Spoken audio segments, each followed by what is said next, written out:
Hey, welcome to another episode of geekoutdoors.com. And if you have watched my videos on my channel, or if you're new to this channel, you'll notice that a lot of what I produce, a lot of what I create is primarily focused on technology. So everything from news to tutorials. I really enjoy technology, and I really talk about how technology could actually help you, okay? It can actually help improve your life. That's the main things that I talk about on this channel. However, I do have other things that I enjoy talking about on this channel, one of which is movies and entertainment, but primarily movies, okay? Which leads me to the fact that Netflix is destroying Hollywood. What do I mean by that? Well, if you go watch a movie nowadays, you pretty much know what to expect, okay? The formula is pretty much the same. Okay, so a lot of what you see in the movie trailers, by the time you go watch the movie, what you expect is going to happen in the movie, it usually does. And a lot of the movies, you could pretty much predict what's going to happen before it even happens. And that's not by accident. That's actually how modern movies are made today, and they have been made for years and years now. And there's a reason behind that, okay? So nowadays, movies, it's not just about the movie. So let me give you a quick example. Let's talk about Transformers, okay? Like it, love it, hate it, it really doesn't matter. This is probably the best example that I can think of in terms of what the modern Hollywood movie is. Whenever a new Transformers movie comes out, there's usually some new robots that are created, which means there's going to be brand new toys produced by Hasbro or any other of the manufacturers that are going to come out. Not only are they going to have toys, but they're also maybe going to have comic books, they're going to have t-shirts, they're going to have maybe food tie-ins, like say with Happy Meals and so forth. They're going to have video games. They might even have animated TV series that come out of it as well. So there are many other things that are part of this particular movie besides the movie itself. And with that being said, the movie itself is usually not as, I would say, as interesting. It usually doesn't take a lot of risks, and it follows a very, very strict formula, meaning the formula of making money. That is the whole formula of movies nowadays. And it's not just about how much movies cost. It's the fact that the movie business nowadays, there are so many things that are tied into it, meaning there's so many other ways to make money, not only for that time when the movie came out, but long afterwards. Let's go back to the whole Transformers thing. Look how many Transformers movies that are made, and look how many billions of dollars that it's made, not only from the movie, but also all the various other marketing, merchandising that goes along with it. Okay, so that's the reason why a lot of times if I review a movie or a show on my particular channel, it's usually because I really wanted to see it, okay? But the majority of movies, I would say 90%, maybe 95% of it, I really find no interest in seeing, and most of them just look like the same old, same old. Which brings me to Netflix. A lot of people around the world, they are familiar with Netflix, and most people do have a Netflix account. But what you'll notice is a lot of the Netflix titles you'll notice now, they have Netflix above them, as you see right there. So what does that actually mean? Well, if you type in Netflix, what you'll see is a trend, or actually, it's Netflix originals.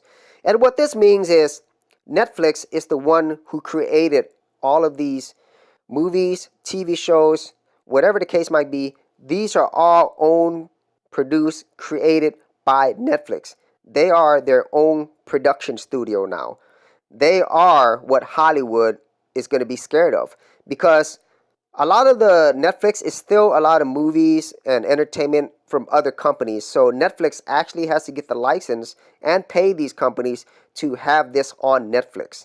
However, if Netflix is the one who creates and owns this, like any other movie studio from Hollywood, well, then they get to own everything, and they get to keep all the money without any restrictions because they're the ones who owns it.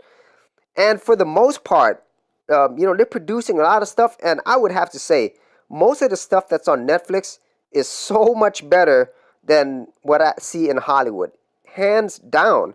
And even what you see on cable and regular TV, Netflix just has a lot better choices, in my opinion, for at least for the limited amount of stuff they release, and it's just really good quality as well.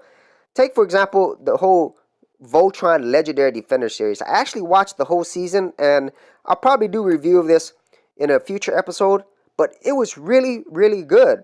The story was great, and the animation, it was awesome. It was made by the same people who did The Last Airbender and The Legend of Korra, and the story was really, really well done as well. And the animation quality was excellent across the board. And this is not something that you would expect if you were to think of Netflix as just a place where you would go watch movies and TV shows from other companies. This is something actually created by Netflix, okay? And there's many other examples of this, like Peaky Blinders, that's really good. Or if you watch the Daredevil series or Jessica Jones, I mean, they have some really, really good stuff. And at the same time, Netflix is not just focused on the Western US audiences. They're producing stuff that will appeal to people internationally as well. They've even produced like this one. This is a Korean TV show, and a lot of people are enjoying K-pop and so forth. I'm sorry, this is actually Japanese, but with the whole Asian entertainment scene, it's becoming more global and people are liking it.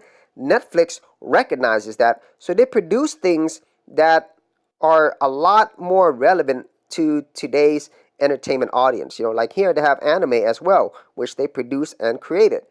And so that is really scaring Hollywood. And it's not just Netflix. Every single major company right now is trying to have their own entertainment production studio. It's mostly technology companies who are trying to get into that. Just look at Amazon. They're producing their own stuff as well. Even Hulu, if I remember correctly, is producing their own stuff. So everybody's trying to get on this because it is a large sum of money. If you get into this entertainment biz and you are successful with it, they're going to be able to take a larger and larger chunk of what Hollywood is offering. And in my opinion, if Hollywood keeps producing these formulaic movies and TV shows and so forth, and if they don't start taking some more risks and start focusing more on the quality of them, they're basically done for. I mean, that's my opinion. If they don't adjust, and they don't adjust soon, Netflix, Amazon, Google, Apple, all these technology companies are really keenly aware that the entertainment industry has a lot of money and they're going to get a piece of it. So that is my thoughts on this whole Netflix taking over Hollywood, destroying Hollywood. Those are really what I feel is going to happen, and it is happening right now.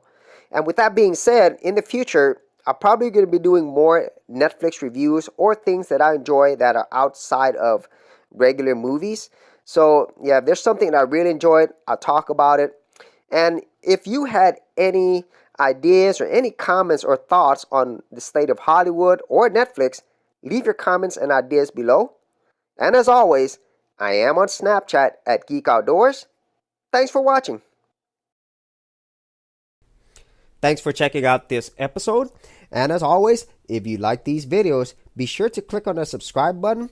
And for full written content, audio content, and additional geek stuff, head over to geekoutdoors.com.